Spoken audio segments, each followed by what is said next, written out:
welcome back. This is the second episode of the Driftopia podcast, the podcast. These are my good friends Lucas and April. They're visiting from the island, and where are you guys both from? I'm from Hamilton, Ontario. Hamilton. Nice. Hamilton, yeah. And originally, where are you from? Germany originally, from Hanover, born Hanover, but Nice. raised in near Cologne, south of Cologne, about like an hour train ride or so from Cologne. Sweet. Most like my youth till I moved to Vienna and then ultimately Canada. Nice. And how did you guys meet each other? It's a long story. Well, Got time? He was living in my pot dealer's basement in a tent. oh. The that's walls amazing. were like very. Like 7.5 foot high or Yeah, something? I could stand. You couldn't quite stand in one spot. Did it have And windows? there Did it have was, windows? Did it? Was there windows? No Most space windows. space don't have windows. No. There was also ants. Lots of ants on the perimeter, and that's that little tent because I was about to go tree planting. So you had a tent inside the house? Yeah, no furniture, right? So I had a little tent in the little basement suite, and I just arrived from Germany, from Frankfurt, and had just gotten to Toronto and didn't really know anyone, so I just went on Craigslist and just found an ad for like a basement room. So it ended up being like a pot dealer kind of apartment, and then You're like, April. this is a good deal. And oh, Yeah, that's what I think I paid like $800 for like a small tiny room. So I don't know how good of a deal it was, but I don't think they're very successful in dealing with pot anyways. So they could use some money, I guess. But long story short, it was pretty like introverted and this. I remember the first time I thought you had fake what are they called? Irises, contact lenses. I thought you had like the wall white or something. And you're sitting there and you Oh had my like god, a. I had super long, I just Yeah. an art performance and had super long fake nails and white contacts. And you were wearing like one of those like tight necklaces, and just sitting in a chair like with a straight back, and I was like, "Who's that?" I need to know this person. Yeah, and I was like, "Yeah, well, I was like, just okay, nice to meet you." We just didn't hang out even really, right? Yeah. And I was noticing your dog Millie. She was really cute. That's true. I bought a little dog that she's outside right now, 11 and pushing 12 now. So that was 2014 in early winter. I brought Muley, the little dog, and so April met Muley, and was like, well, Muley comes with him. I guess I have no choice ultimately, but it went longer. I left tree planting for a summer, so we parted ways after a party night, and we just went for a walk. Nothing else happened. So you met each other for like one night, and then there was like a break in between, like. Yeah. Basically, yeah. Yeah. So I guess we saw each other at that apartment maybe a couple of times, and there was a big party before I left, just a party and lots of people, and we just hung out the whole night, and just the morning parted ways, and I hitchhiked out to go tree planting near Sudbury, and then now the story would go way too long for your podcast here, but I ultimately there was an accident with Muley. She broke her legs. She got hit by a truck in Killarney, Georgian Bay. Right. So I had her tied to my belt. I was hitchhiking, right? So I put a box on my skateboard with a license plate Muley, and I was hitchhiking with that. And April saw on the internet, she saw like the photo of this poor dog with casts and little license plate with hearts around it. And she was like, "Oh my god!" So she had to save that dog. I came back to see an art show in Toronto, and and from then on, it just kind of slowly developed. We were both very awkward and weird because it was more like we were like siblings. Yeah. Which is still the same now. No, that. But was it the white eyes with the white contact lenses that made it just the weirdness, right? So I'm saying all of this. Like, Oh, that's cool. yeah, I mean, like ultimately, like I think it was just like the moment we were on Brunswick in Toronto, and April lived in a different apartment with a bunch of people, 7 people, something like that, big house, and we hung out. Want to come live in my tent with ants? Is that No, the weird? tent was gone by that time. I and- moved in with the pot dealer in a different house, and then Lucas went from the basement up into the I moved attic. from the living room upstairs, Nice. and I think it was just one of those classic things. We hung out one night, we're just like out on this like little roof, climbed to the window, laying on our backs, and we're just like, well, might as well try this out and see how it feels. So we made out, felt okay. We got married shortly after, and That's amazing. 10 years later, 10 years now. That's amazing. we got eloped to Niagara Falls in the middle of on her birthday in the winter. My The paychecks Canadian or the American side? Canadian. Nice. Yeah, so all my paychecks had bounced from the Boulevard Cafe in Toronto, so I had no money, so April had to pay the little... Yeah, I was all of a sudden going to be sponsoring this person whose checks all bounced, and I was like, Oh, that's It's a cool. good idea. But no, it was a good idea. It was. I mean, like, it was funny enough. There was like no people there. We went to like a motel chapel, and we didn't have enough money for the Elvis because paychecks bounce, right? And then like we just got married. We asked 2 people in the motel, $20 each to be our witnesses. So we got married. Nobody knew about it, right? And then we just went for a BLT sandwich. It was a grilled cheese and a Grilled cheese? poutine. And a poutine, yeah. And just like we're the only people in this like Oh, diner. cheers to you guys. That's beautiful. I'll take my Love beer it. though. Cheers, Love cheers. That's what I mean. It doesn't have to be all fancy, you know what I mean? Like when you find somebody you're stoked on, right? It's been fancy ever since. Well, exactly. No. We're drinking Modelo's. Oh man, hard earned. Exactly. Today, but yeah, so I guess that's how we got together. And then of course there is way more to it. We hitchhiked out of Toronto together the following spring. Then we tree planted in BC three seasons together, kind of all over. Mostly around Kamloops, Barrier, that kind of stuff. And then slowly went from living in a tent to living in a little Mazda V2200 that we stupidly took across the country in the middle of the winter. 2-wheel drive. Jesus. Yeah, our friend Herbie in the Kootenays, he put sandbags in the back because he wanted to see us again. But then, yeah, from there we ended up renting in the Gulf Islands, on Maine. So then like you both reside now where? Main Island. Yeah, so In like Victoria. so you went from like the full east coast of Canada all the way to the west coast. Yeah. Well, yeah, from Toronto, it's like so far east, but not quite so Sweet. close. Like Ontario. And we live part-time in Victoria now, 50-50 about. So we, April's whole art career in Victoria, so we got an apartment in Victoria, and then we have a place that we were able to buy 8 years ago. Amazing. Land, 2 acres on Maine. I also be doing both.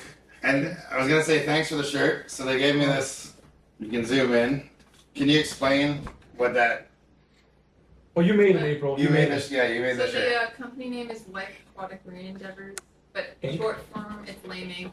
Yeah. And it's pretty obviously inspired by like Life Aquatic. So Wes Anderson, everybody watching this should know Wes Anderson. Wes Anderson is the Absolutely, best. If you don't know Wes Anderson, Best just turn off the fucking thing podcast. Educate yourself. Yeah, you're not allowed to listen to this. Go look up Wes Anderson if you don't know who he is. It's the best director ever. Yeah, so April makes the t-shirts and the designs. Lucas is a diver, and we look after a lot of the moorings and docks around the southern Gulf Islands. So replacing chains and rebuilding docks, replacing them. Yeah, installing buoys, replacing, moving them. Sometimes, quite literally, people got too much money, too much freaking money, right? Yeah. So they say like, so my sailboat, it's an odd occurrence. It swings out of the frame of the security camera. Can you lift this block and move it over 25 feet? What? And you're like, what's it gonna cost you? Like, $1,200, but Yeah. it's no problem. Just so you can watch it in Vancouver. For Watch the sure. swing. And people are they just want to spend that money to just even do it. They're like, oh, if that's possible, let's just do it. You know. No, I'm happy. We're happy. It's good business, right? For so, sure. So yeah, that's what we do for that's part of our life. So we do that, and then we have, of course, yeah. Other things. I like the fact that you guys do it together as a couple too. Mhm.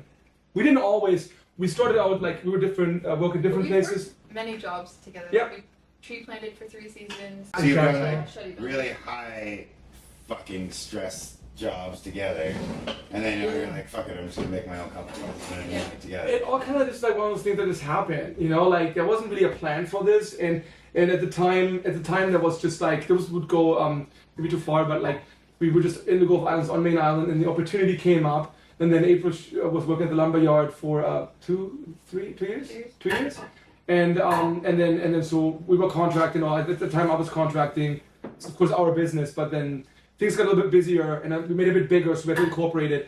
And then we started contracting with other people. We learned that lesson, like many do, don't hire your own friends. Which Yeah. I'm gonna keep the friends, don't hire them. Yeah. We learned it, several friends, and then eventually April joined the team pretty much full time since 4 years now, 4 or 5 years. And then all the photos I see of you like on Instagram is just you guys. Yeah. You keep it simple, you know, like. There's lots of, you can just like pulley systems. Like April can move like large amounts of chains. You're gonna see you gotta see like a dock. It's like could be let's say 10 by 40 feet. Right? I'm surprised I haven't broken any fingers, honestly. We a lot of stuff we do is replacing chains. It's 3/4 inch long link galvanized chains. So those are about this big lengths. Yeah, it's massive. It's massive. So now if you have a dock and the chains usually cross, they crisscross on both short sides. Mostly there's other configurations too, but mostly it's just the short side, the chains they cross towards the anchor points on Doesn't shore. it sketch you out though? Like, say, if I was about to drop like the concrete pad you're about to throw into the water, and it was crisscrossed and it was attached to the deck you just put on. Like, No, you put them separately in, right? Like so you pull it up, or do you just, you know how people drop like what do you call it? Like when you're on a boat and you drop the anchor. Mhm. Is it the same thing when you build a new concrete pad and you throw it into the water, and the chain's already attached? No. Or- Chain wouldn't be attached. No, so you, necessarily. so like you have like, you have like, it's like if this is the land property here, you have like a water lease, right? So within the water lease, you're allowed to put infrastructure. So like the gangway, the ramp, the dock, and then the dock has usually, there's exceptions, usually it has 2 shore pins. They're just, Oh, so like you guys are just connecting to whatever's already done. no, we can put, install it too. we install full docks. We're just doing a 7 by 50 foot dock right now, back on the coast, like we should be doing this right now. Yeah. And so and then there is 2 shore pins, and then the chain crosses from here to the shore pin from the corner of the dock. Oh, yeah. And there's an offshore block. They usually are 2-ton, those highway blocks. You see those divided blocks? Yeah. And they have a conduit through the middle. Chain goes through there. They get put in separately, and then you deploy the chain. You know, you can temporarily put a dock in. However, you can put like just boat anchors down or Yeah. whatever. There's lots of ways to do that. And it depends on what side of the island you're on too, for like how gnarly the waves get too, like in the ocean. So you plan for that. You plan for tides, like slack tides, for the tide level, high tides, low tides. Docks, for example, you adjust on a high tide, mid-high tide. On a low tide, it's not really getting it on spot on. Yeah. And then April does, for example, when I do underwater work, April regularly she literally pulls those chains. They go sometimes 40, 50 or more feet down before they hit the bottom. And she can, with a 2-point, Yeah, just 2 ropes make a pulling system. So Yeah. and then, But that's why I worry about my fingers. It's yeah, like, don't have your fingers that in the shit's chain gnarly, line. you're done. It'll break your finger off. Yeah. It'll rip it off. So that's our money making side, some of it. In the beginning, because this is your 3rd time here. Mhm. Very awesome. Thanks for coming back every year. How did you guys hear about Driftopia in the beginning? Or how did it come about, really?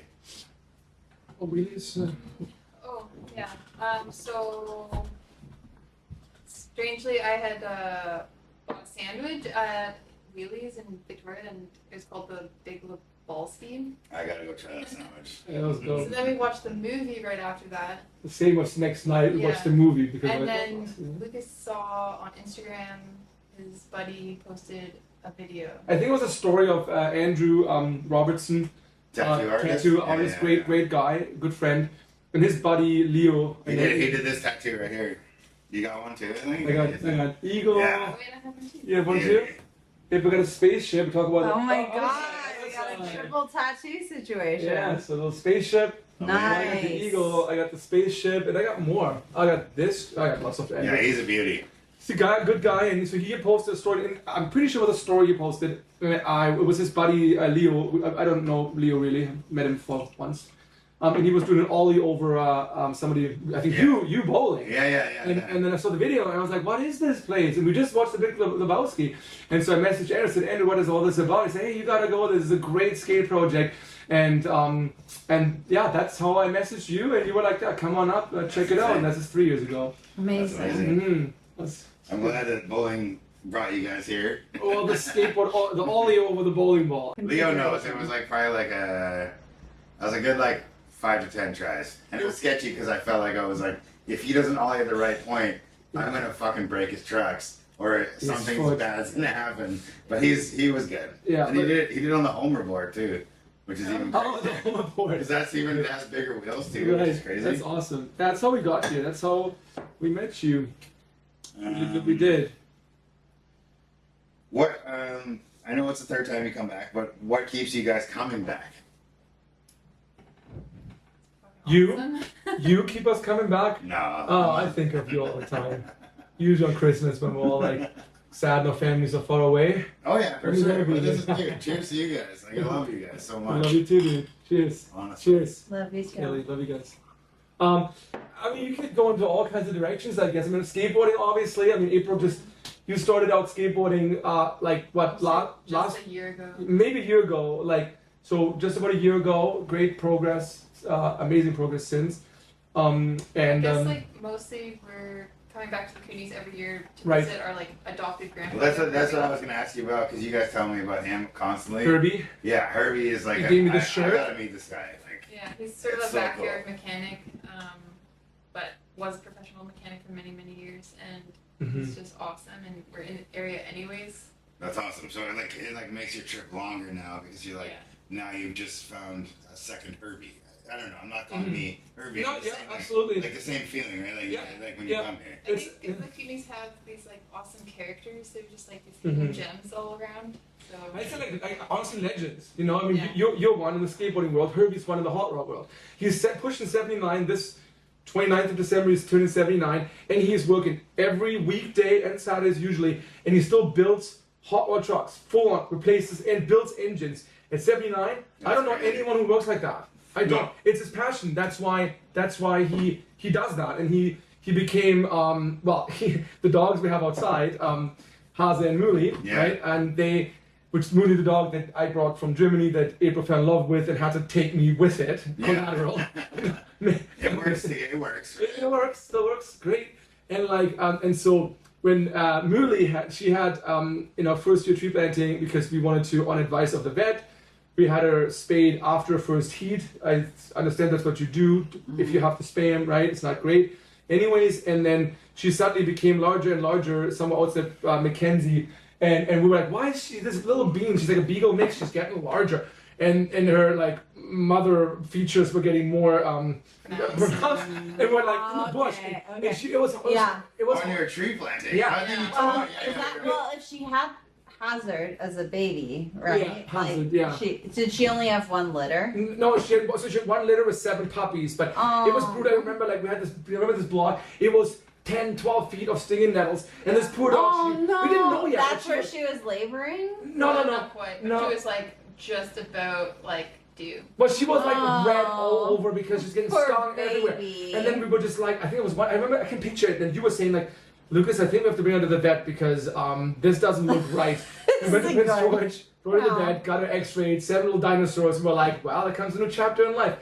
7 lives. And then we had them outside. How was that again, April? So I had Muli in the planting truck with like 4 other dogs, and I go in I'm like, oh Muli, you wanna? And then I realize like she's in labor, and I was at the bar.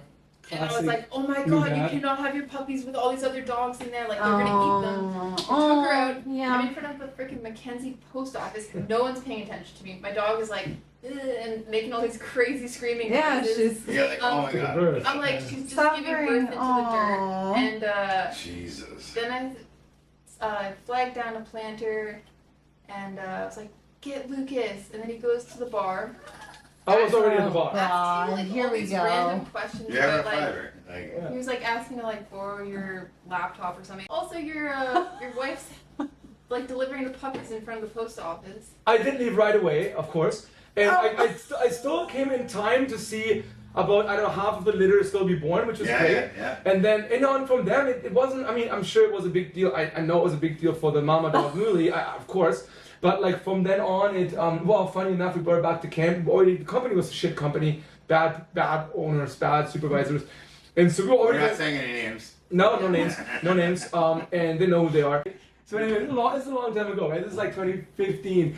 So and we go back to camp, and and then Muli, April was trying to get the best situation for Muli going. So we had her, tent, and then suddenly like Muli shows up, and I'm like, hey, but didn't you just put Muli away? Yeah, she did. So Muli had bit a hole through the tent wall. She had to get the frick away from her babies. And so we were like, okay, this is not working out. So I said to the supervisor in camp, I said, hey, we're gonna have to have one of us planting, one of us has to be with the puppies. Yeah, because you can't leave them there. Well, he told me to like that wasn't my decision, so I told him to fuck himself. So we left camp. Sure enough, one of those things in life happens. We look at thrown out of camp or left camp on bad terms. No regrets. And then we went back into self-service area, and ding, there's an email or good buddy, amazing bowl skater. We have to get him over here from Germany. He lives in Leipzig right now, Berlin. He was making children around town. And like really, And like so, and Making then, his way though. Yeah, he's still skating. he still is. I talked to him on WhatsApp the other week or so. So then he had sent me an email. Hey Lucas, I just got to Vancouver. Where are you guys at? Like, I want to hang out with you and skate with you. So then I emailed back. I said, yeah, we are in Prince George or Mackenzie, sorry. And we rented a car. Of course, it was not pet friendly, and there went 7 puppies and a mama dog in that rental.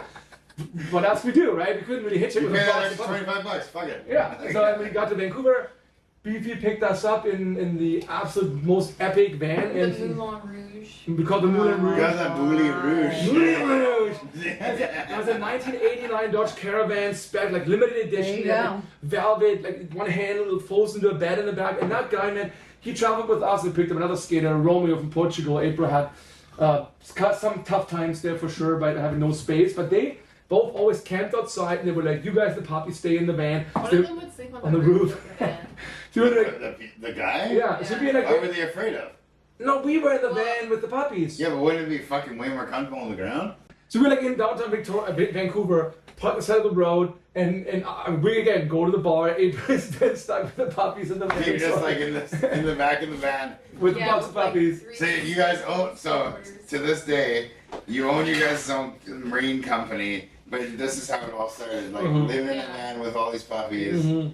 That's amazing. And then Beefy eventually brought us to the Kootenays, and he Yeah. introduced us to Kirby for the first time. That's the loop, yeah. That's the connection. That's and the Kirby. Kirby had picked Beefy up hitchhiking. Years And that's later when before, they yeah. met. See what I mean? It's like a tiny, tiny silver lining that connects everything. It's so true. Like the only reason, yes, that you saw the bowling video, but Mhm. you guys skate, and I like how Driftopia has that. It's like Fight Club. It's like you only know if you know Mhm, someone mhm. that is connected through some, like it has to be through skateboarding Mhm. or bowling to Mhm. a degree. It's like, to me, like, again, we talk about this all the time with April. That's a very amazing, well, not all the time. Space Break, last big project was very space related. Maybe we'll talk about it in a bit, I suppose. But you know, like you're alien, and it's just, I love all this in the world. Like I literally love to lay in our van or in bed or wherever I'm laying around. Yeah. I just love to think about like the whole universe just being some giant sort of big goop of slime or something, and everything is just in some strange way connected. And I'm not spiritual. I was brought up religiously. I fucking hate religion. Yeah. So it's like, you know, because they'll fight each other. No, I Like- agree. So and that's why I like to think of it more this way. You know, we all are some time alive in this, and we gotta make these connections and find those good connections to have a good time with each other. And that's how. It's so important because life is this short, and to have the friendships that we have, Yeah. it's very important. And this is why, like, it's all about, like, I think personally, and I'm on the same page about this, it's like trying to just, like, make the very short life that we have in a universal sort of context and scale, that we just make the best out of it. And the sad thing is, the vast majority of people on the planet, they don't do that. So I feel very blessed that I'm here, that we're here, and we're allowed to do this. You know, I'm fine to live to 80 if I'm fit, I can walk. I'm fine to live to 60, but I had a fucking good life. Yeah. And I no, mean exactly. that. I mean that. You For know? sure. So it's like. And like, what's the saying? It's the other way Let's around. do this. Live to work, you work to live. I work to live because I want to live instead of fucking working the whole time. You know. You never live. Exactly. You never live, right? A lot of people. Nothing against everyone in the cities, but like, I came out here because I couldn't do that. Mm-hmm. I couldn't buy 5 acres Mm-hmm. for fucking $500,000 compared to the city where it's millions of dollars Mm-hmm. for Of a tiny little sliver not of even no condo. land, you Mm-hmm. know. No slice of life. So now I can have a place I can share with everyone, you know. Mm-hmm. Let me see here. When did you guys both start skateboarding? Was it different same time or? No. I first got on a skateboard when we met, and just like rolling around. So you But- skated further more than he has. No, I started It early. was skate for, but So- I just basically started going like weekly or a few times a week, starting last year. After last time with Driftopia. Yeah. I'd say like April had You definitely like watching you skate the level, like you're fucking. You can actually, you're pumping and like carving way better than last year when I was Yeah, skating. so- Even the first year. Mhm. Progressing for sure. I think last year was April's like first steps, and I think I can confidently say that, you can correct me if I'm wrong, that I think when April last year, went off the wobble in the bowl and got that first feeling of like get that little slingshot effect, I think that's when you got hooked. I'd say that's where I got hooked. And then since then, you know, of course we have a lot of a tight work schedule and your art career on your side, which, you know, I help where she needs me, where you need me. And so we're aiming to go twice a week. It's been sometimes way more than that. Sometimes we always go once a week for sure. If you don't skate once a week, you're losing that. And you guys feeling, have like right? the best skate parks on the island. Yeah, Hands yeah. down, you guys Yeah. have like the parks are so fun there. Yeah, I so think I wanted to skate since I was like a kid and my stepbrother was skateboarding, Mhm. but I was always kind of worried about like how to get in because the Mhm. community seems so guarded. But Mhm. now it seems Like male orientated or like yeah, or just like they just seem way too cool. But now actually meeting people in the community, they're actually really awesome Mhm. and they're like really inviting. And for sure. Mhm. in Victoria, we finally started to meet lots of people in the community, and they're all really rad. it was I think in It's like Victoria. an influence skate shop, right? It was really influenced skate shop that like broke the ice because a lot of people like Victoria is, you know, I hate that bumper sticker, keep Victoria boring. Fuck that, you know, like make Victoria fucking awesome. Because it is really hard to break through the ice there. People talk about like, you know, old money, it's cliquey and stuff like that. Well, but people are socially awkward when they go to the skate park. It's Mhm. like, hey, you know, like Yeah. it's hard to be like We have a communal passion. Yeah, We so- should be able to talk about it. exactly. So so that's how I got into skateboarding. So I just learned the word washed up not long ago through Marto. Actually, I think you're talking to him later on, and really one of the greatest even teachers in skateboarding. Unreal skateboarder, you know how he skates, Yeah. right? It's beautiful to watch him skate, and he really like I think broke the ice also for us. And he's an out of town. He's not Victorian. He's from Detman, not Dretman, what he calls it, Detman. Yeah, Dretman, right there. Yeah. So it's kind of hard to get in. But so I started. So he taught me the word washed up, which happens to people, right? And so I started skating when I was let's say 15. And I was I feel very lucky that I was living my youth around Cologne, because lots of skaters would know this now. The giant cathedral, the big marble, giant square on the big cathedrals off the train station. I lived about a bit more than an hour southish of that city. So I would on Saturday morning, you know, bright and squirrely, get up, 5 o'clock. I'd be a teenager, jump on the bus, catch the train, go to Cologne to skate those planters, those curbs of all heights. They're all marble, right? Was it the one where there's it's natural pyramids? No, it's like planter boxes. It's not a skate park, right? Curbs. So, They're like, yeah, it's a Yeah. they come in different sizes. So there's one that's about, you know, this high, so it's great to learn on. So and they go in they're like 30 by 20 or 30 by 30. What? It's unreal. To mark this, we're gonna put the footage into this episode just to see, to show everyone. Yeah, Yeah, yeah, it's- absolutely. It's beautiful. They've Point. banned it since some 10 years ago and built a big skate plaza. I know. I'm pretty sure I know what you're talking about. You've seen it, and so I feel very lucky that from 15 about 18, and I skated there, and skateboarding became the absolute biggest saving in my life. I had like teenage depression, other things, and so skateboarding gave me this like amazing community. You know, I had like skin issues, so I got bullied really badly in school before grade 9, Yeah. and then I got skateboarding, so I made friends, and that really saved my ass. So I was big into skateboarding, and then I unfortunately broke my leg jumping off a roof into a pile of hay with a steel cage under, and had like a bunch of compression fractures and tore a bunch of shit. Jeez. And then of course alcohol comes in, and then suddenly skateboarding becomes less of a priority, unfortunately. So I would say that it hosted us. Yeah. So and I met Beefy, and so he amongst Toby and Stefan and many other guys, and so but then from basically moving to Canada, did a bunch of skating in Toronto when we met, and then Treeplan took it all out. So didn't skate for 7 years until the first year we came here when Topaz opened. Yeah. That was the year when we also visited here. That's when I got back into skateboarding. So I skipped most of my 30s, which I regret. So 2023.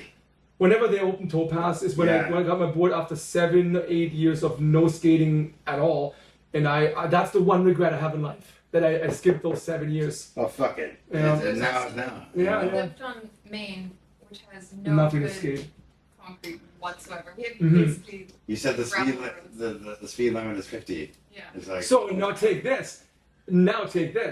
There is a main on skateboarding project now. We just learned about it. You might know the guy. I'm gonna drop the name in a second. Yeah. Pro skater or a former. We haven't met him. His name is Jack Ryder. Jack Ryder, I don't know. lots of people. So, but him and his wife, I think Harriet, they moved there some years ago. We haven't met them, even though we live in the same island part-time. And they started a whole initiative to get a skate park to Main Island. So there's initial stages right now. They're getting support going right now. There's like 60 kids on Maine. So if whoever, It makes sense though. That's why they need a park. So For the- sure. Or So no, maybe- 100? 100 I kids, can't remember. 100 kids. Just Maybe- lie. Say it's like 500, and then we'll build a park. 5 If- million. Yeah. If you like, put the link in because this would be something to get a little support going. If anyone watches this, like go on the Main Island Skateboard Project, they need like, they have a survey or like questionnaire and they're asking for letters of support. It's Harriet and Jack Ryder and we haven't met them yet, but they're very ambitious. They got a website, just look up Main Island Skateboarding Project, I would say. And they're asking around to people to get their support going for questionnaires, to please fill them out. Donate if you can. And most important, we're going to do this until June 1st, it's a bit tight, is the letter of support that you send them to a whole government body to be, hey, Sweet. Main Island needs a skate park, and they do. Galliano has one, it's stated, right? I've gone only I've few been to times. that one. It's pretty So Main cool. Island would deserve one for the community they have. So that would be nice And if you then, support that. I personally think Transition, the skateboard company Mhm. that helped build the Love Bowl, has built so many skate parks, should build that park. That's what I Yeah, once they got the funding going. I mean, Mardo worked for many years as a skate park builder. He built Topaz. So I think he's really gung ho. His girl's partner Morgan has her family on Main Island, so they are very connected to Main Island.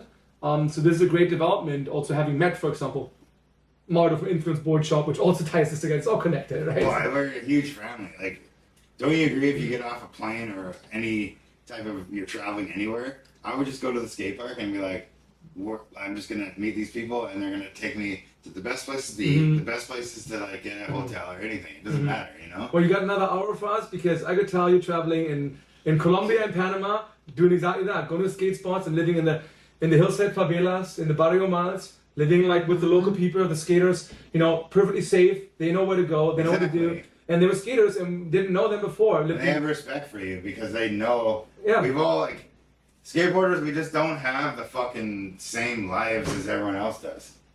We didn't grow up with money, I can tell you that much. Yeah, no, absolutely not. Like, none of us. My dad went bankrupt when I was 18, That's what I mean.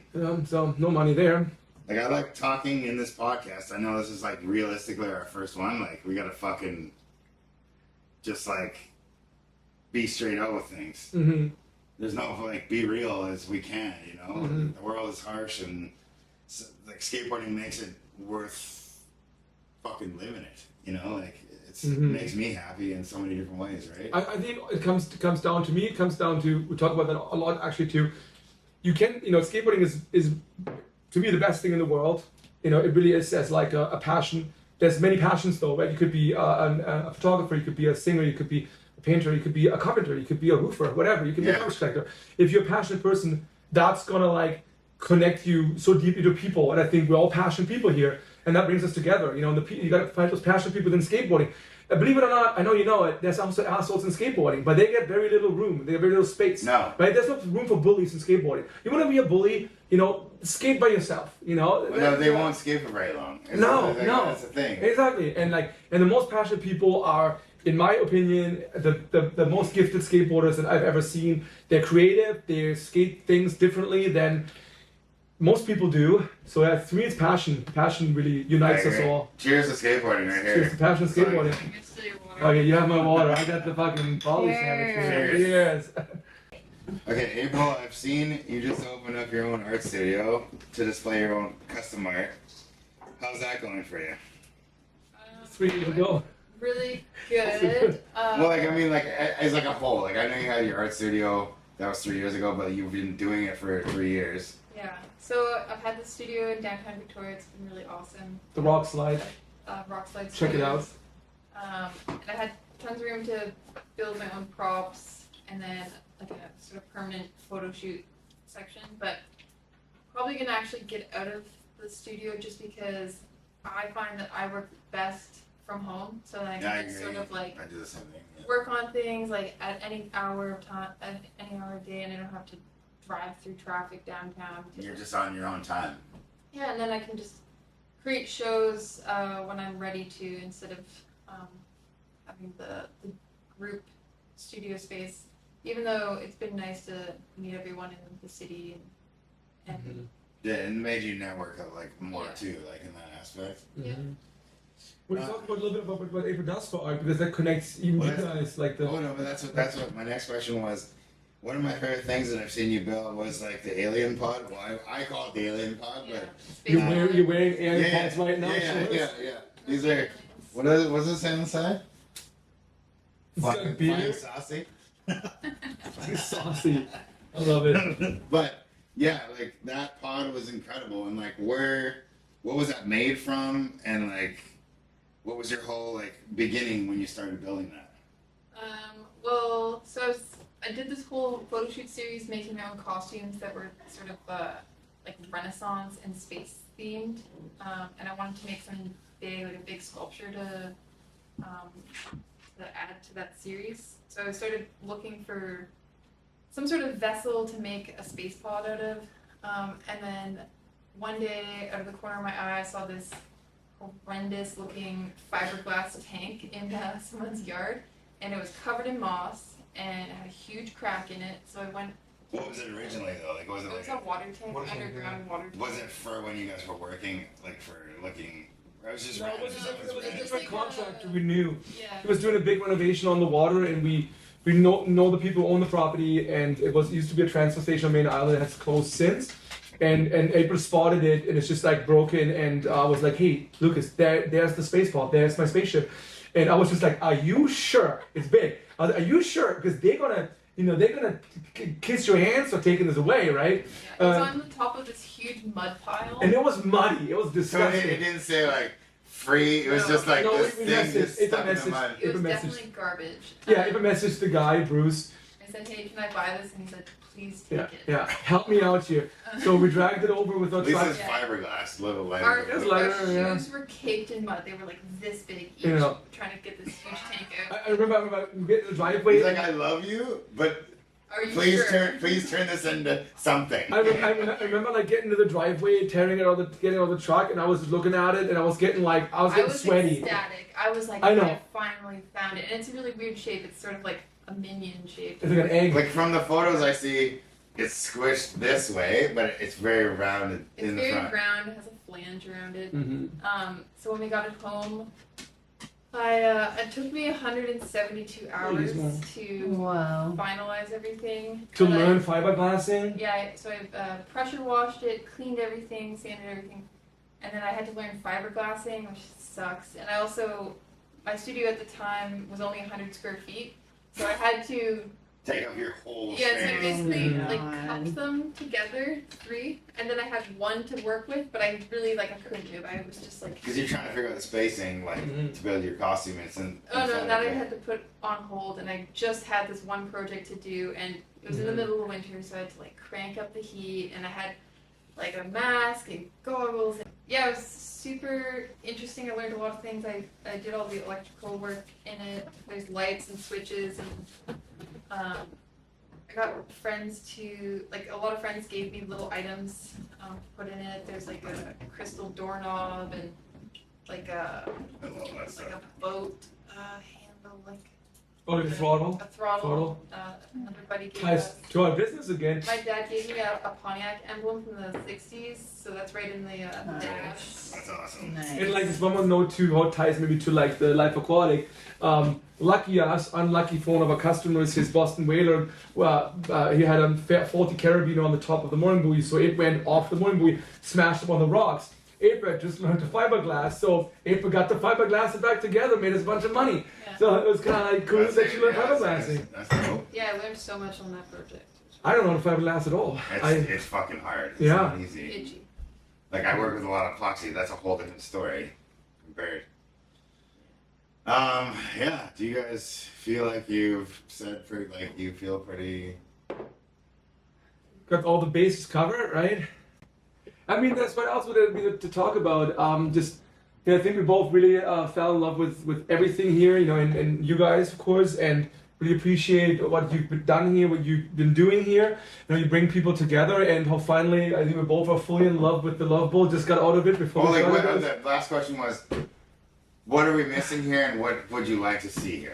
For me as a beginner, just a little bit more beginner stuff. Yeah. For me too. I keep begging Ellie for the last couple of days to be like, you know, like I like street skated my entire life until I didn't skate, and then I was like, I wanted to really get into bowl skating by the time I'm 40, and then a few days I turned 39, so I feel like I got a bit of a head start. And then learning how to carve this bowl properly, which just literally happened today, which is great. Oh wait, Yeah. just before we film this, so you know, it's all sweated out, right?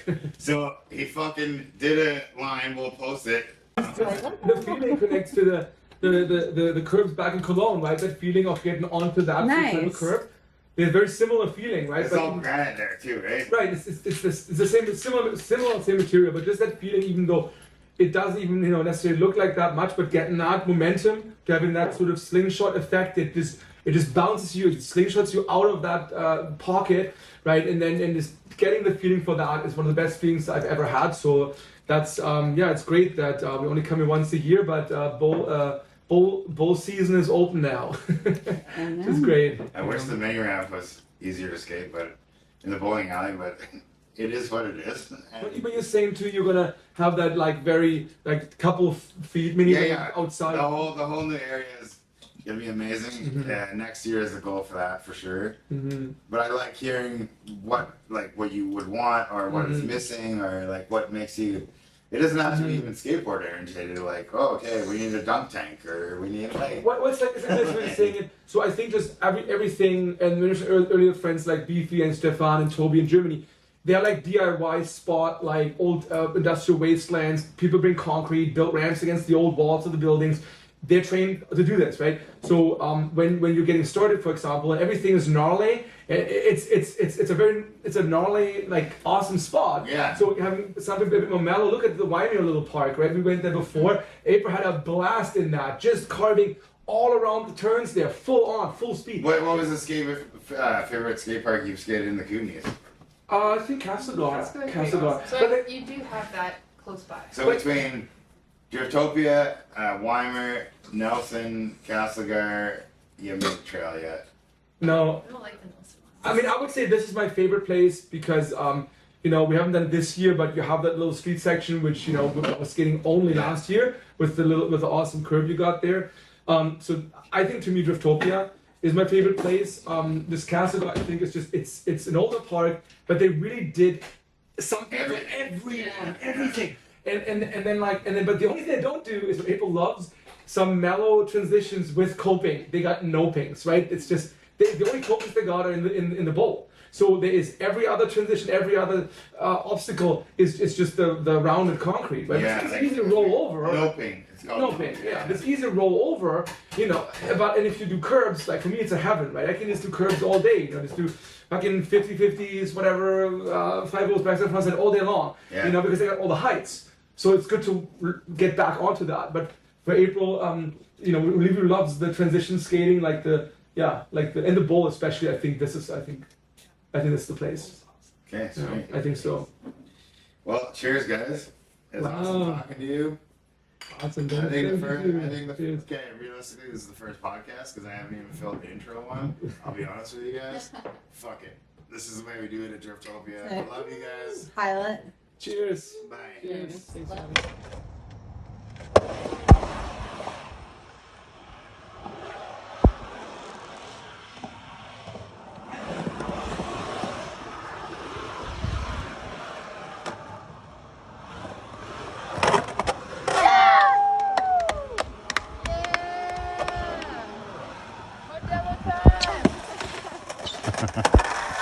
Oh fuck.